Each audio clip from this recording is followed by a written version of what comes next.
Reserve চুরি সহ জালিয়াতির অভিযোগে সাবেক গভর্নর আতিউরের বিরুদ্ধে অনুসন্ধানে দুদক।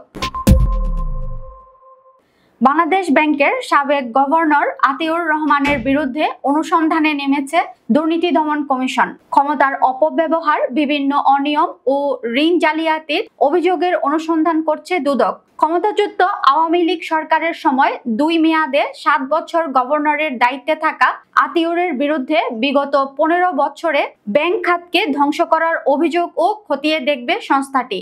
গতকাল বৃহস্পতিবার দুদকের উপপরিচালক আখতারুল ইসলাম এ অনুসন্ধান শুরুর বিষয়ে গণমাধ্যমকে তথ্য জানান। তবে এ বিষয়ে বিস্তারিত কিছু বলতে পারেননি। অবশ্য সংস্থাটির একজন ঊর্ধ্বতন কর্মকর্তা জানান, সাবেক গভর্নর আতিউরের বিরুদ্ধে বিগত 1.5 দশকে ব্যাংক খাতকে ধ্বংস করার ক্ষেত্রে অভিযোগগুলোর মধ্যে রয়েছে ঋণ খেলাপিদের ছাড় দিয়ে নীতিমালা জারি, রিজার্ভ চুরি, হলমার্ক জালিয়াতি, এস আলম গ্রুপের ঋণ জালিয়াতি সহ বিভিন্ন ব্যাংকে ঋণ জালিয়াতির সুযোগ করে দেয়া। দুদক এসব অভিযোগ অনুসন্ধানে বাংলাদেশ ব্যাংকের গভর্নরের কাছে আগের 2 সাবেক গভর্নর আব্দুর রউফ তালুকদার ও ফজলে কবির, সাবেক ডেপুটি গভর্নর এস.কে সুর চৌধুরী, এস.এম মনিরুজ্জামান, আবু হেনা মোহাম্মদ রাজি হাসান ও আবু ফারা মোহাম্মদ নাসের, বিএফআইইউ এর সাবেক প্রধান মাসুদ বিশ্বাস ও কাজী সাইদুর রহমানের দায়িত্ব পালনের সময়কার বিভিন্ন তথ্য চেয়ে চিঠি পাঠিয়েছে।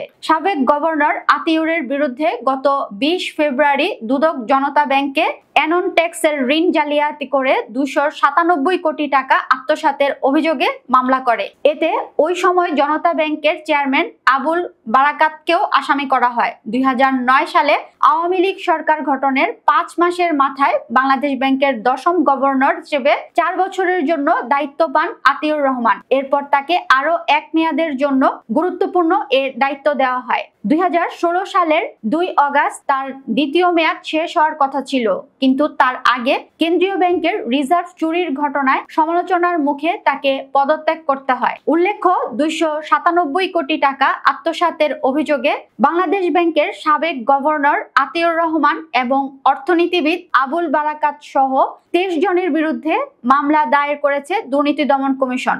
বৃহস্পতিবার দুদকের ঢাকা সমন্বিত জেলা কার্যালয়ে মামলাটি দায়ের করা হয়েছে। দুদকের একজন ঊর্ধ্বতন কর্মকর্তা এ তথ্য নিশ্চিত করেছেন। মামলার নথি থেকে জানা যায়, অ্যানন ট্যাক্স কোম্পানির নামে জনতা ব্যাংক থেকে ওই টাকা আত্মসাতের অভিযোগে মামলাটি দায়ের করা হয়েছে। মামলার এজাহারে বলা হয়েছে, আতিউর রহমান ও তার সহযোগীরা বিভিন্ন অনৈতিক উপায়ে ওই অর্থ আত্মসাৎ করেছেন।